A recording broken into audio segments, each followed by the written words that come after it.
Hello guys, तो आज मैं आपको बताने वाला हूँ पावर ग्रिड में निकली हुई वैकेंसी के बारे में। तो चलिए शुरू करते हैं वीडियो। जैसा कि आप देख रहे हैं, ये vacancy power grid corporation of India limited में निकली हुई है और ये नॉर्दर्न रीजन में आती है। तो चलिए इसकी आगे की इन्फॉर्मेशन हम लोग देखते हैं। Requirement for the post of diploma trainee electrical और सिविल, ये डिप्लोमा वाले के लिए निकली हुई है जो कि इलेक्ट्रिकल और सिविल ब्रांच से होंगे, वो ये अप्लाई कर सकते हैं। तो चलिए आगे देखते हैं। तो पोस्ट और कैटेगरी वाइज बात कर लें तो जैसा कि आप देख रहे हैं, पोस्ट आईडी 5 और 6 है। पोस्ट नेम हो गया डिप्लोमा ट्रेनिंग इलेक्ट्रिकल और diploma training civil. Electrical branch में टोटल 30 वैकेंसी निकली हुई है और सिविल ब्रांच में 5, और उसमें जनरल के लिए 11, ओबीसी के लिए 7, एससी के लिए 6, एसटी के लिए 2 और ईडब्ल्यूएस के लिए 4। इसी तरह सिविल में टोटल वैकेंसी है 5, जिसमें से यूआर यानी जनरल के लिए 2, ओबीसी के लिए 1, एससी के लिए 1 और एसटी के लिए 1 भी नहीं है और ईडब्ल्यूएस के लिए 1 है। तो आगे देखते हैं और इसकी क्राइटेरिया। तो हम लोग जॉब स्पेसिफिकेशन के बारे में बात कर लेते हैं।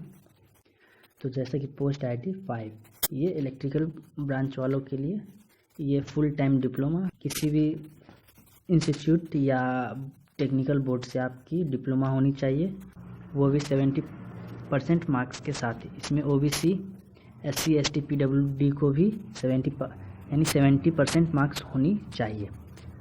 तो इससे यानी इलेक्ट्रिकल में बहुत सारे ब्रांच होते हैं, जैसे कि electrical and power, electrical and electronics, power system engineer, power engineer, ये लोग भी ये चीज़ अप्लाई कर सकते हैं।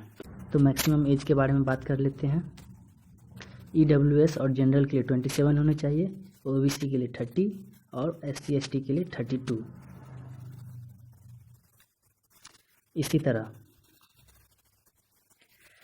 सिविल में भी यानी 3 ईयर की डिप्लोमा होनी चाहिए और 70% मार्क्स के साथ। इसमें भी ओबीसी, ईडब्ल्यूएस, एससी और एसटी कैंडिडेट के लिए 70% मार्क्स होनी जरूरी है, और इसमें सिविल इंजीनियर ही अप्लाई कर सकते हैं। इनकी मैक्सिमम एज 27 होनी चाहिए, जो कि जनरल, एसटी और ईडब्ल्यूएस के लिए होनी चाहिए। 30 ईयर्स ओबीसी और 32 एससी के लिए होनी चाहिए। तो हम लोग एज रिलैक्सेशन के बारे में बात कर लेते हैं।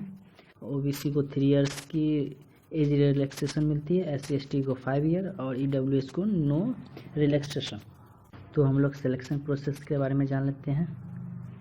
तो इसमें only written test, computer based test होगी, और ये टेस्ट ऑब्जेक्टिव टाइप की होगी, और ये टेस्ट 2 पार्ट में होगी। 120 क्वेश्चन मिलेगी जो कि आपके रिलेटेड ट्रेड से, जिस भी ट्रेड से आप होंगे उस ट्रेड से 120 क्वेश्चन, और 50 क्वेश्चन एप्टीट्यूड के रहेंगे।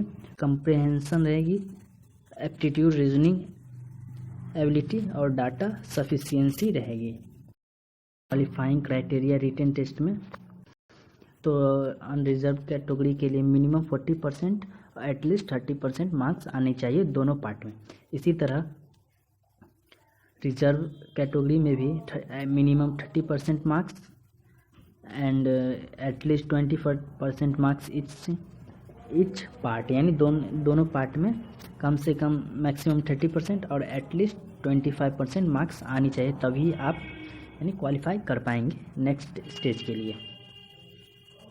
तो हम लोग एग्जामिनेशन सेंटर के बारे में बात कर लेते हैं। तो 3 एग्जामिनेशन सेंटर होने वाली है, एक दिल्ली, एक जयपुर और एक देहरादून। यहाँ इन 3 जगहों पे आपकी एग्ज़ाम हो सकती है। तो अगर आपकी सिलेक्शन हो जाती है तो यानी ट्रेनिंग पीरियड में 27,500 रुपया पेमेंट मिलेगी पर मंथ। और जैसे कि आप देख रहे हैं, design and level on successful complete of training, यानी ट्रेनिंग कंप्लीट होने के बाद आपकी सैलरी 25,000 भी हो सकती है, और 25,000 से 1,75,000 तक इंक्रीमेंट हो सकती है। एप्लीकेशन फ़ी के बारे में बात कर लेते हैं। तो पोस्ट आईडी 5 और 6 यानी इलेक्ट्रिकल और सिविल डिप्लोमा वाले के लिए 300 लगेगी, जो कि नॉन रिफंडेबल होगी। तो आप अप्लाई कैसे कर सकते हैं इसके बारे में पूरी डिटेल्स यहाँ पे दी गई है स्टेप बाय स्टेप। तो हम लोग इम्पोर्टेंट डेट के बारे में बात कर लेते हैं। यानी फॉर्म भराने की डेट है 24, तो फॉर्म कब से भराएगी उसकी डेट है 24/5/2021, यानी 24/5/2021 से फॉर्म भराना चालू हो जाएगी। और ये यानी क्लोजिंग डेट, यानी आपके फॉर्म 15/6/2021 को 23:59 पे क्लोज हो जाएगी, यानी इसके बाद आपकी फॉर्म नहीं भराएगी। कट ऑफ डेट के बारे में बात कर ले तो इसमें एज लिमिट क्वालिफिकेशन यानी 15/6 तक आपकी यानी होनी चाहिए। रिटन टेस्ट के बारे में भी बताया नहीं गया है। जैसे ही आपको रिटन टेस्ट के बारे में बताया जाएगा वो वेबसाइट पे इसे कंफर्म कर दिया जाएगा कि आपकी एग्ज़ाम कब और कहाँ होने वाली है। अगर आपको ये वीडियो अच्छी लगी है तो इसे लाइक, शेयर एंड सब्सक्राइब ज़रूर करें और इस तरह के नोटिफिकेशन पाने के लिए नोटिफाई अलर्ट को ज़रूर सब्सक्राइब करें।